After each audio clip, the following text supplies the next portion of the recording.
Арбаңыздар кайрадан ушул рекламалык тыныгуудан кийин эфирибизди улантабыз. Анда кесиптешим тааныштырат конок менен. Урматтуу телекөрүүчүлөр, бүгүн биз сиздерге экинчи коногубуз менен тааныштырабыз. Таң эрте аскердик кызматкер менен маек курсак, азыр болсо сиздердин ден соолугуңуздарга кам көрөлү деп жатабыз, Ооба, биринчи байлык ден соолук деп коет эмеспи? Азыр ден соолук тууралуу сүйлөшөбүз.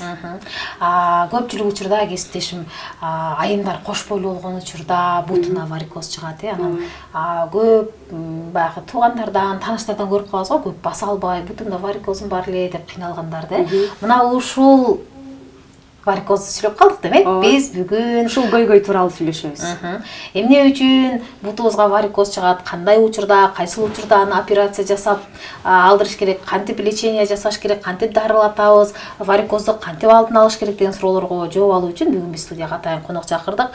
Тагыраак айтканда, флеболог Медер Аматов бүгүн бизде конокто. Саламатсызбы? Кош келипсиз. Саламатсыздарбы? Мени бүгүнкү эфирге чакырганыңыздарга чоң рахмат. Өзүм жөнүндө маалымат айтып кетсем, менин атым Аматов Медер Адамбаевич. Хирург, флеболог болуп иштеймин. Иштеген клиникамдын аты бул Кыргыз Республикасынын президенттин иш башкаруусуна караштуу клиникалык оорукана. Ошол жерде жалпы хирургия бөлүмүндө өзүмдүн жумушумду алып барам. 2014-жылдан бери ошол клиникада иштеп келемин. Жумушумдун негизги багыты бул кан тамыр хирургиясы, андан да тагыраак айтканда флебология. Бул адамзаттын денесиндеги веналардын оорусун, айрыкча ошо буттагы веналарды дарылоо жолун тандагам. Сонун экен. Канча жылдан бери мына ушул тармакта иштеп келе жатасыз? 2014-төн бери.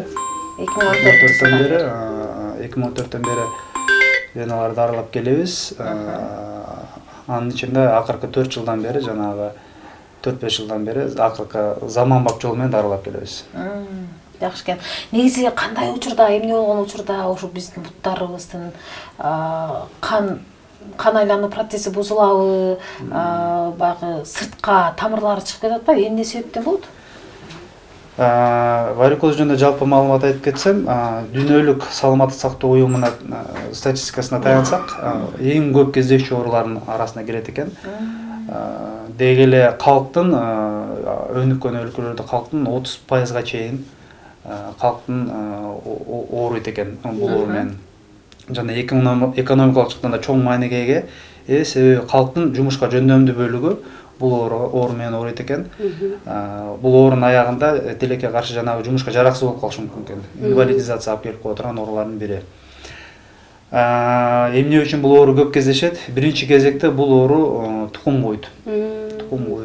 Тилекке каршы атасы же энеси жагынан бирөөсүндө болгон болсо, дээрлик балдардын баары бул оору менен ооруп кала турган бир ыктымалдык болот. Бирок баары эле ооруй бербейт. Ал эмнеден көз каранды? Бул ошол адамдын кылган жумушуна, жашоо образы деп коелу, образ жизни орусча айтканда. Ошол нерседен көп көз каранды. Жана айрыкча аял затында бул боюнда бүткөн кезде пайда болуп калыш ыктымалдыгы аябай жогору.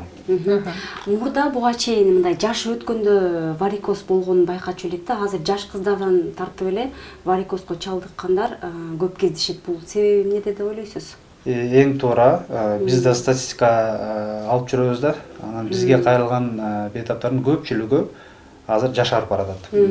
Биздин клиникада айрыкча жаш улан кыздар, билесиздер, Россия өлкөсүндө көп жумуш кылып жүрүшөт. Ал жакта жумушкор болгондуктан бизге көп кайрылат. Менин оюмда бул азыркы эмне десем, жумуштун көбү эле азыр кыймыл аз болуп калбадыбы? Бир жерде отуруп алып же бир жерде туруп иштегендиктен пайда болуп келатат деп ойлойм да. Мурун биздин ата бабаларыбыз дайым кыймылда болчу, ат минчү, талаада жумуш кылчу. Азыр жанагы урбанизация деген сөз бар да. Шаар чоңойгон сайын офистик жумуштар көбөйүп баратат. Ошол кыймылдабай калган кезде бул риск фактор деп коет. Венага Күч келет. Мунун баары варикоздун өчүп калышына түрткү болот. Урматтуу телекөрүүчүлөр, эгерде сизде сурооңуз бар болсо, дарыгерибизге экран астына жазылган номерлерге сурооңузду калтырыңыз. Бүгүн биз сиздер менен чогуу биргеликте варикоз оорусу боюнча сүйлөшүп жатабыз. Суроолоруңузду экран астында номер турат. Сүйлөп жиберсеңиз болбойт, анан дагы чалсаңыз болбойт. Жөн гана жазуу түрүндө гана калтырсаңыз биз окуп сурооңузду беребиз. Кээде антип кечке туруп кыймыл жасабай иштебегенден дагы бийик такка кийгенден же ушундай себептер болот дейт да. Анткени мен өзүмдөн улам. Туура. Бийик такка кийгенде буттагы мындай нагрузканын орусча айтканда распределение деп коет. Ошол нерсе бузулат. Жана буттагы айрыкча балтырдагы булчуңдарга күч көбөйөт да. Кадимкиден демедегиден көбүрөөк болот. Бунун баары аз-аздан топтолуп келип, кайра эле ошо буттагы веналарга терс таасирин тийгизет. Осанка өзгөрөт да, такка кийгенде. Ошондо баягы центр тяжести алдыраак болгондо балтырдагы булчуңдарга күч келип калат. Демек шиш такка кийип кооптуу экен, э? Канча түрү бар, мисалы ар кандай да, кээ бириники баягы өңү кочкул же болбосо жашыл, бирөөнүкү чыгып турат, бирөөнүкү ичке, ушунун кандай түрлөрү бар? Азыр эл аралык классификацияда варикоздун 6 деңгээли степени деп коет. 0дон баштап 6га чейин. Биринчи степенде бул майда веналар, жанагы сеточка деп коет, жөргөнүштүн желесине окшогон майда веналар пайда болот. Экинчи степенде ретикулярный варикоз деп коет, ошол веналар уже чоңоюп калат, мындай көзгө байкалып кала турган, уже кеңейген веналар пайда болот. Үчүнчү степенде жогорку айтылган белгилерге кошулуп буттун шишиги пайда болуп баштайт. 4-нчү степенде варикоздук веналар уже даана билинип калгандан кийин ошол варикоздун айланасында териде өзгөрүлүп жүрөт. Бул тактар пайда болот. Карарган тактар, кээде ак тактар болот. Жана ошол жердеги тери калыңдап, жагымсыз өзгөрүүлөр пайда болот. 5-6 степенде тилекке каршы жанагы трофический язва деп коет, бул жара. Акыркы стадиясы варикоздун. Бул жара, кечиресиз, аябай адамдын жашоо сапатын төмөндөтүп салат. Бул жара оңой менен айыкпайт.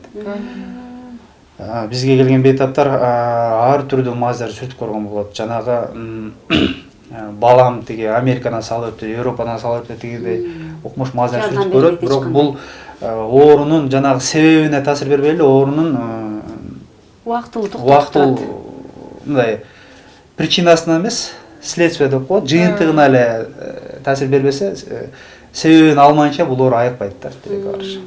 Ушул нерсени сурайын деп чаттым эле, анткени азыр социалдык тармактарда, интернет айдыңында мына ушул мазды сүйкөсөң бутуңдагы варикозуң кетет деген жарнамалар толтура. Баасы дагы ар түрдүү. Анан дагы биз көпчүлүк учурда чет мамлекеттен келген маздарга көбүрөөк ишенебиз.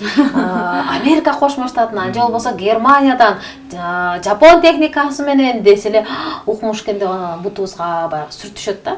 Негизи бир дагы варикоздо маз жардам бербейби? Же башталышында жардам берип калышы мүмкүнбү? Биз мазды качан жазабыз бейтаптарга? Биз мазды негизги дарылоо ыкмасына кошумча катары эле жазабыз. Бул кошумча катары эле кетет. Эгер негизги дарылоо жолун аткарбай туруп мазды сүртө берсе, бул жөн эле орусча айтканда деньги на ветер, акчаңды чачып эле жүрө бересиң. Жардам бербейт тилекке каршы. Оорусун дагы күчөтүп. Оорусун дагы күчөтөсүң тилекке каршы. Маз сиз айтканда жанагындай жарнамалар аябай көп. 3 күндө варикозун жок кылып коесуң, 6 күндө жок кылып коебуз деген. Ал жарнамалар эмне үчүн жүрүп келатат? Демек элдер тилекке каршы ошол жарнамага ишенет. Барып бейтапканада кечке кезекте туруп обследованияны өтүп дарылоону жолун караганда жанагы мазды алып эле үйдө жатып алып сүрткөн оңой болот да элге, билбеген адамга бул оңой жол деп туруп ошого алдана берген элдер деле аз эмес. Бул жакта суроо бар экен, кесиптешим 960 абонент жазып бер, саламатсыздарбы, варикозду операция жасайт бекен дейт. Ооба, биз дарылайбыз. Мындай операциялар биз күнүгө жасайбыз. Негизги дарылоо жолу бул алдыга кетип калышы мүмкүн. Эгер варикоздун негизги дарылоо жолу бул операция. Операциясы болбойбу? Кээде видеолордон көрүп каласыз мындай. укол аркылуу эле мынтип өңүн жоготуп койгон. Ошондой Туура, аркылуубу же кандай? Бул жанагы мен айтып өткөн деңгээлине жараша болот. Деңгээлине жараша. Башталышы болсо жанагындай. Башталышы болсо жанагындай уколдор менен ошол уколдорго кошумча кылып мазь, анан компрессиялык байпактар менен биз стадиясына жараша дарылоон беребиз. Бирок тилекке каршы бизге кайрылган бейтаптардын көпчүлүгү уже Өтүшүп кеткен. 3 степенден жогорку степенделери да. Бул бейтаптарга бир гана операция жолу жардам бере турган бейтаптар. Ошондуктан бул мындай бейтаптар эгер процент менен алганда дээрлик 80%га чейин барып калат да. Варикоз менен ооруган бейтаптардын арасында. Ошондуктан негизги дарылоо жолу бул жараксыз иштебей калган веналарда жок кылуу да.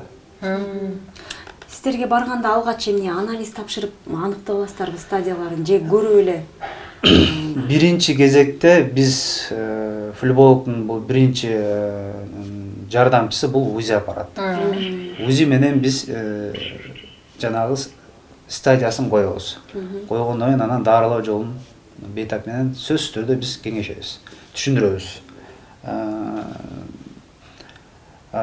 Мындай дарыласа болот деп анан бейтаптын макулдугу алынгандан кийин гана операция жасайбыз. Жанакы эле суроо калтырган көрүүчү кайра калтырыптыр, эми операцияны лазер менен жасайбы дейт. Ооба. Жана айтып өткөндөй биз заманбап жол менен акыркы 4-5 жылдан бери дарылап келатабыз дегенди, бул лазер жолу менен дарылайбыз. Лазер ыкмасы азыр дүйнөдө бул золотой стандарт деп коет. Эң жеңил жана эң массалык түрдө таркаган метод да. Бул методдун чынында айтып өткөндөй артыкчылыктары аябай көп. Биз интернет баракчасында көп айтабыз. Бул ыкма наркозу жок болот. Буттун эч жери кесилбейт. Жанагындай так тырык калбайт. Эч жери тигилбейт.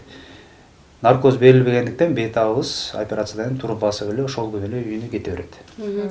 3-чү даражага жетип калганда деле лазердик ыкма менен дарылай бересиздерби же? Туура. 3төн баштап лазер ыкмасы менен дарылайбыз. Канча убакытка созулат? Дээрлик операциябы? Эгер варикоз аябай эле өрчүбөгөн болсо, жарым саатта дарылап койсо болот. Аябай өрчүгөн варикоздор убакытысы көбүрөөк болуп калат. Демек минималдуу түрдө жарым саатта варикоздон арылса болот экен. Бир лазердик ыкманы өткөндөн кийин кайталанбайт деген кепилдик берилеби же кайталанып калышы мүмкүн? Мындай суроо бизге көп берет. Биз ал суроого мен жеке мындай түшүндүрөм да. Дээрлик медицинада кепилдик деген, гарантия деген термин жок да. Айрыкча флебологияда. Башында айтып өткөндө эсиңиздерде бул оору тукум куйт да. Бул демек генетически бизде ошол бейтаптын немесинде жатып калган да. Биз ошол нагрузканын айынан чыгып калган венаны эле дарылайбыз. Генетикалык деңгээлде биз дарылай албайбыз тилекке каршы. Азыр медицинада андай мүмкүнчүлүктөр жок. Ошондуктан мен дайым айтам, биз азыр чыгып калган венаны жок кылабыз. Бирок сиз эгер нагрузка уланта берсе, аял затында дагы боюңузда бүтүп калса, мүмкүн чыгып калышы мүмкүн. Мүмкүн. Ал нерсеге биз таасир кыла алабыз, бул бейтаптын өзүнүн көз карандыда. Бирок ошондо деле ал чыгып кала турган ыктымалдык 5%, 5-тен 8%га чейин да. Режим сакталса, туруш керек. Биз операциядан кийин сөзсүз түрдө 3 айдан кийин мен бейтаптарымды чакырам, жана 1 жылдан кийин. Андан кийин деле биз жанагы мамилени бузбай байланышып турабыз сөзсүз түрдө. Эгер чыгып калган учурлар болсо, сөзсүз түрдө бизге кайрыла берет. Биз эч качан жок дебейбиз. Бирок андай учурлар сейрек кездешет чынында. Төрөгөндөн кийин чыгып калышы мүмкүн деп атпайсызбы? Ошондо төрөгөндөн кийин анда жазатыш керек экен да. Эгер варикоз бар болсо, биздин кеңешибиз ошо төрөткө чейин жасатып алган туура. Себеби боюнда бүткөн кезде ал варикоз кантип өрчүп, анан кандай болуп кетет, алдын ала айта албайбыз да. Анан өтө оор болуп калышы мүмкүн. Ошондуктан биз сунуштайбыз айрыкча аял затына эгер варикоз болсо, төрөткө кош бойлуу болгонго чейин дарыланыш керек экен, Кош бойлуу болгонго чейин дарылатып алган эң жакшы, эң туура болот. Себеби варикоз бар кезинде биз жана айтпай калыппыз, бул эң коркунучтуу бир өтүшүп кетиши бар да варикоздун, бул тромбоз деген. Тромбоз деген өтө оор абал. Бул оордугу боюнча инфаркттан кем калышпайт. Мындан тилекке каршы адам оор жаракат алып өлүп да калышы мүмкүн. Ошол тромбоздун эң биринчи себеби бул варикоз, буттагы варикоз веналар. Жарылып кетиши мүмкүн да? Жок, ошол кеңейген венанын ичинде кан уюп калышы мүмкүн. Уйган кан эгер учуп кетсе жүрөк жака, бул жана тромбоэмболия деген коркунучтуу абалга алып келип коюшу мүмкүн. Эми элестетиңиздер, кош бойлуу эне бул өзү жана бала үчүн жоопкерчилик да. Ошондуктан ошол нерсе болуп калбаш үчүн биз сунушубуз, кеңешибиз кош бойлуу төрөткө чейин. Демек, дарыланбай жүрө берсе, варикоз өтүшүп кеткенде тромбоз болуп анан каза болуп калышыбыз дагы мүмкүн экен. Кооптуу экен. Көпчүлүк учурда биз варикозду мындай кооптуу оору катары кабылдабайбыз. Бутумда тамырым чыгып калыптыр деп эле жүрө беребиз да. Ал эмне үчүн сиз мен менен макул болсоңуздар керек. Мисалы тиш ооруса, ичин катуу ооруса, дарыгерге жүгүрүлө барасың.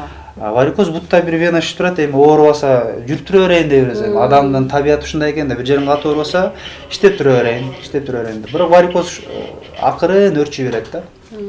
Бир нерсе акырын өрчүгөндө сен ал нерсени мындай байкабайсың өрчүгөнчү. Ошондой эле жүрө бересиң. Ошондой эле деп ойлоп жүрө бересиң. Бирок варикоз ошонусу менен коркунучтуу, бул оорутпайт. Болгону бутты шиштет, вена мындай чыгып турат. Ошондуктан көп элдер варикозду тоготпойт. Бизге бөлүнгөн убакыт сонун ачылып баратат. Сизге эркин микрофон берели. Телегөрүүчүлөргө кайрылуу жолдоп алыңыз. Сизди кантип издеп табышыбыз керек? Социалдык тармактарга ким деп жазсак, сиздин баракчаңызга барабыз. Бул жакта. Сиздерге рахмат. Айтып кетчү нерсебиз, бул варикоз проблемасы чынында бизде калкта көп кездешет, айрыкча аял затында. Көп төрөгөн аял затында айрыкча. Ошондуктан бул варикоздун айып кете турган эң жеңил жолу бар, бул лазер ыкмасы. Ошондуктан варикозду көпкө созбой келип дарылып кетсеңиздер болот. Варикоздун терс жактары аябай көп. Бул бутта жара ачылып калышы мүмкүн, жана айтып өткөндөй тромбоз болуп калышы мүмкүн. Жана байкасаңыздар, жай мезгилинде варикоз симптомдору аябай күчөйт. Себеби температура ысыганда венанын тонусу төмөндөйт. Жана деги эле варикоз жагандардын буту эле шишийт жайына. Статистикага таянсак, жай мезгилинде тромбоз көп болот. Ошондуктан менин кеңешим ар жарым жыл флебологко барып, УЗИден өтүп, тиешелүү кеңешмелерди алып туруңуздар. Жана өзүңүздөргө кам көрүп, варикозду көп убакыт коротпой дарылата алыңыздар. Сизге дагы ыраазычылык билдиребиз, атайын келип мына ушундай бизге бир пайдалуу эфир куруп бергендигиңиз үчүн. Анан урматтуу телекөрүүчүлөр, эгерде сиздин дагы бутуңузда варикоз бар болсо, демек бул кооптуу оору экенин эсиңиздерге салабыз. Анан менин балтырымда варикозум бар эле деп эле жүрө бербеңиз. Дарыгер азыр айтып өттү, жайында өзгөчө күчөйт экен, Демек, анан дагы биз көпчүлүк учурда бутумда тамыр чыгып калыптыр деп коелу, маани бербеген менен мына ушундай кооптуу жагы дагы бар экен. Анан дарылануу азыр заманба экен, лазер менен эле жок дегенде жарым сааттын ичинде эле бутуңуздагы кан тамырлардын иштебесин жакшырта турган бир процедураны жасап коюшат экен. Анан жатпайт дагы экенсиз, кайра үйүңүзгө кете берет экенсиз. Дароо кетет экенсиз. Мына ушундай урматтуу телекөрүүчүлөр, ар бир инсандын ден соолугу таза болсун. Анан негизи 40%-дан ашык адамдар ушул варикоз менен жабыркап келет экен. Эгерде варикозуңуз бар болсо, тез арада барыңыз дагы УЗИден өтүп текшерилиңиз деп кулак аса көрүнүштөргө айтабыз. Бүгүн бизде конокто хирург-флеболог Медер Аматов биздин суроолорубузга жооп берди. Эгерде кайсыл жактан табам десеңиз, анда Instagram социалдык тармактарына дагы дарыгердин аты жөнүн жазсаңыз эле ошол жактан баракчасына барасыз дагы, анан өзүңүздүн суроолоруңузду же консультацияга жазылсаңыз болот. Сау.